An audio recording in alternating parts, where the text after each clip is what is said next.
Hi, welcome there again. Today we're going to talk about, now we're going to talk about sponsor audits. These are important things. You will have a fair amount of sponsor audits. Not every sponsor will audit every trial, but this is sort of a common thing that happens, and I want to talk to you about it because these can be really good things, and I hope you picked up on that from reading the chapter as well. So, first thing is, what is an audit? You might actually already have audits where you work now in the job that you have now, or in the past, so you might already know what an audit is. But for the sake of consistency, an audit is simply a systematic review to demonstrate that a research site is following the protocol and is compliant with all the applicable regulations. It's really an opportunity to come in and see, are you doing what you're supposed to be doing? And there are really two types of sponsor audits. A routine audit, and a routine audit, sometimes the sponsor will tell you up front that we're going to be performing an audit for this study. Sometimes they won't.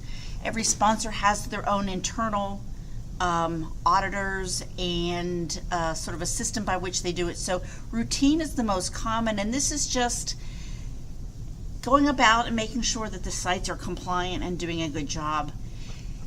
The other one is directed. So a directed audit, the sponsor thinks that there's a problem with your site. I hope you do not have a directed audit. Routine audits are really very good and helpful. A directed audit indicates something is not being handled well at your site. So hopefully you only get experience with routine audits. So why would a sponsor audit? The ultimate responsibility for everything that the research site does, the quality and the integrity of all the work you do, resides with the sponsor. The FDA is going to hold the sponsor accountable. The sponsor can't say, hey FDA, some of this data is really horrible, but that's because this research site didn't do a very good job. The FDA doesn't care. The FDA says, the sponsor, you chose the investigators, so you're responsible for them. The initial way, though, that sponsors determine who to work with was that PI, that qualification questionnaire we talked about, was site selection. But once you get chosen, the site selection is almost like a dating process, right? So once you actually get chosen and you're doing the work, that's when an audit comes in. The sponsor actually comes in and not only is not going on your word of what you can do, but actually is looking at the work that's been performed. So what's the applicable regulation for this? Why do we do it? 21 CFR 312.56a says sponsor will monitor the progress of a trial, and we already have that being done. The clinical research associate, which we call the study monitors, already coming out monthly or quarterly to look at the data from your site, and that is really an ongoing process by which the sponsor monitors the progress of a trial. An audit is another way the sponsor can monitor the progress of a trial. And B, in cases of PI noncompliance, the sponsor must secure compliance or discontinue drug shipments. So the audit is an opportunity for the sponsor to say, you know, you're a really good site, but you have one little problem over here with being compliant with regulations. And we're going to help you fix that. If the PI doesn't fix it, so if your site doesn't fix it, then the sponsor can say, that's fine, you can have no more investigational drug, and without the investigational drug you can't enroll and treat people, so effectively cobbling the site from enrolling. The sponsor could say, we don't want you to put any more patients on the trial, and the site could say, we don't care, we're going to do it anyway. But without the study drug, they really have no option but to stop the trial. So we do have some regulations that say why this is going to happen. So what happens in an audit? What are the priorities? What are the things that auditor or inspector is going to look at? Data review is always the primary focus. The data is what determines whether the FDA is going to say a drug is safe and effective. So the data is the king and is the one thing that they're always going to go and look at. They want to make sure that the data you have submitted to them matches the source document and that it's accurate and correct. So without fail, if you have an audit, they are going to look at the source documents in the case report forms. I've never seen an audit where they didn't do that. Other priorities, it can include some secondary areas of interest. such as the staff qualifications. They might want to come in and say, they might want to look at the curriculum vitae or the resumes, remember, of this site staff and say, are you qualified to do this trial? They might want to look at the therapeutic expertise of people working on the study. Not only did you go to medical school, for example, if you're an investigator, but do you have expertise in this area?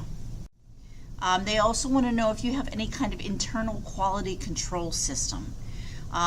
Larger places will, smaller places oftentimes will not. Again, this is not required by law, but it is an indicator that you're a very well-run research site. So if you do have some kind of internal quality control or quality assurance process, they'll want to know about that. If you have written SOPs, the sponsor is going to want to see those. And the sponsor is going to want to know, the auditor is going to want to know a little more about the staff workload. Are the staff capable of handling the work that is inherent in this one particular protocol? So what happens when you are approached by a sponsor, they want to do an audit? What are some of the key steps to handling an audit? The first thing you want to do is find out the purpose of the audit. Is it a routine audit? Is it directed?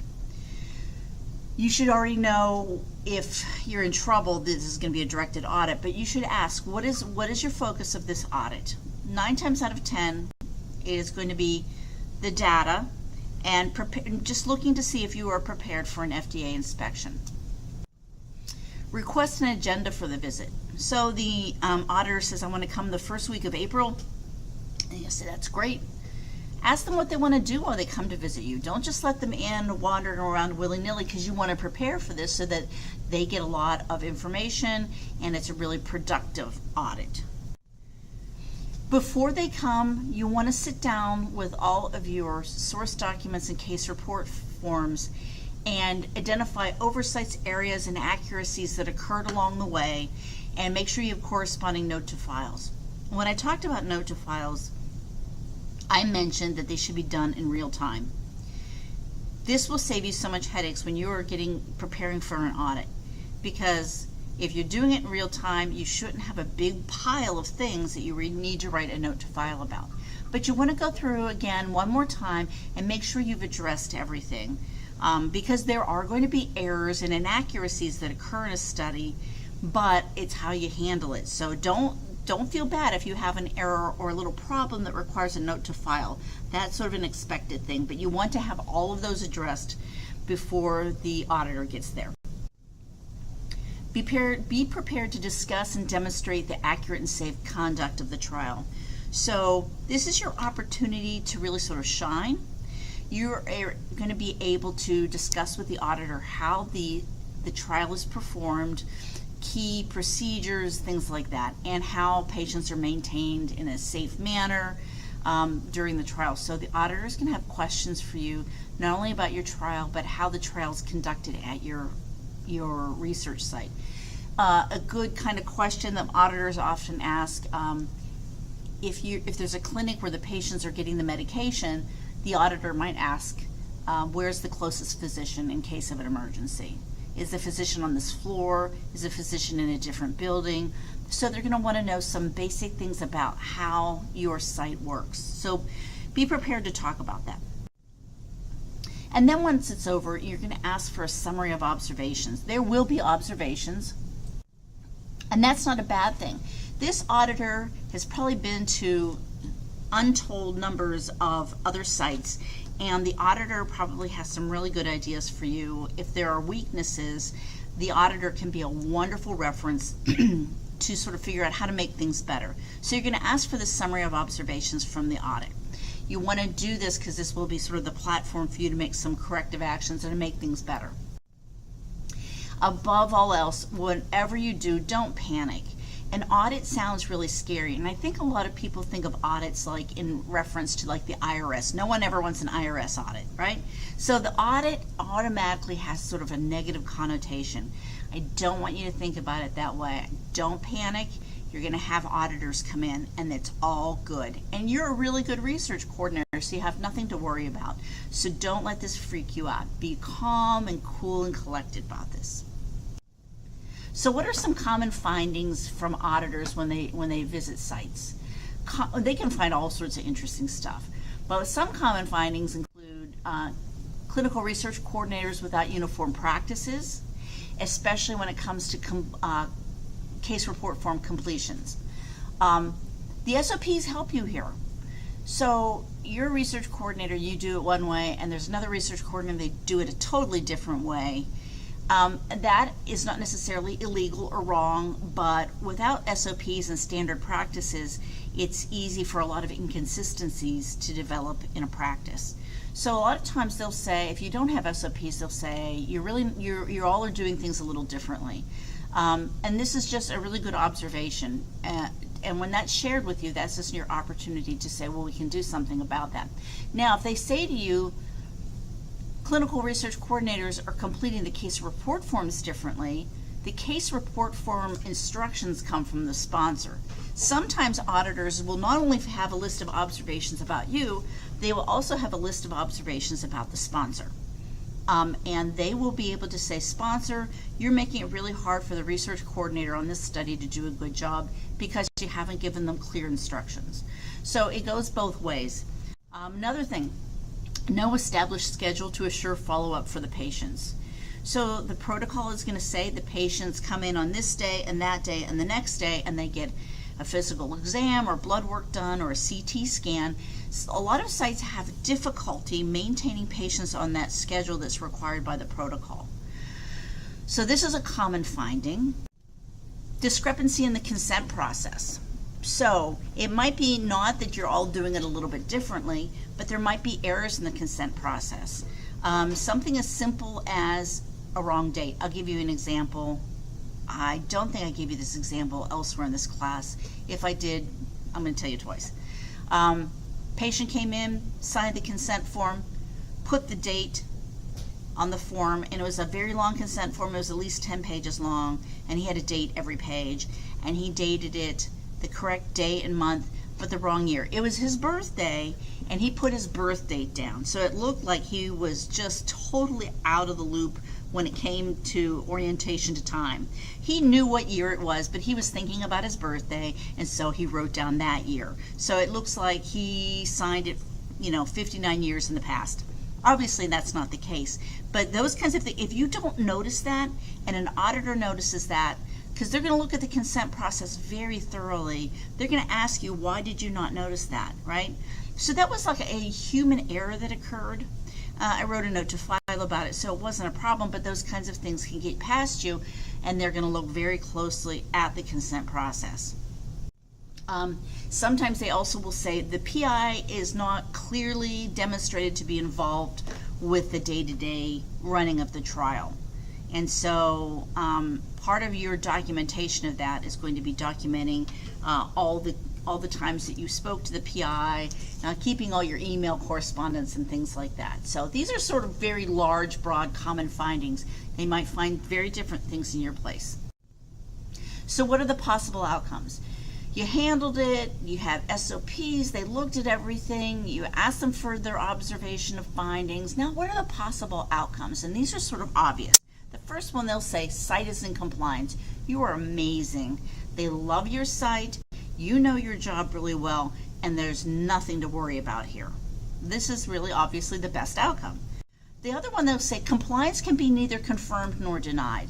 And this will happen sometimes if auditors are coming to visit and they have not really given themselves enough time to do all the things that they want to do. That doesn't necessarily mean it's a bad thing. It just means that they could not reach a conclusion. And then the one we don't want is site fails to meet compliance standards. And so when I say site is compliance, they're still going to find little errors, and they're going to still say you could do this better, you can do that better.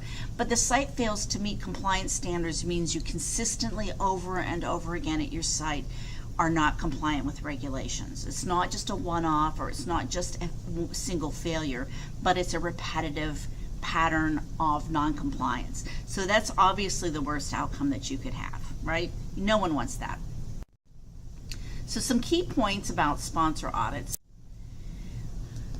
You have to remember that this is an effort, a very nice cooperative effort between you and the sponsor to prepare for possible FDA inspections. It's like a test drive of a car. Now, you will have a much better idea at the end of an audit how well you would fare if the FDA came in and did an inspection. Audits are an opportunity to improve processes, right? So someone's going to come in and they're going to say, yeah, this little area over here is sort of weak. Here are some ideas. If you've got a good auditor and you've got a nice relationship with them, they'll say, here's a couple ideas I've seen other sites use. So you can pick their brains and get some really good ideas. So this is an opportunity to make your research site better. It's not a bad thing. They're not punitive. The sponsors are coming in to make sure that you're in good shape. They want you to be in good shape. They want you to improve. This is not a punishment kind of culture. And then back to when I was mentioning with the notes to file, your audit preparation should be an ongoing daily function. If you're writing those notes to file, you're filing your regulatory documents regularly, all those kinds of things, you should always be ready for an audit. So that's sort of a daily function. Good old Karen Wood, please make sure you read the chapter Audits. And if you have questions, you know I love to answer them, let me know. Otherwise, I will talk to you soon. Take care.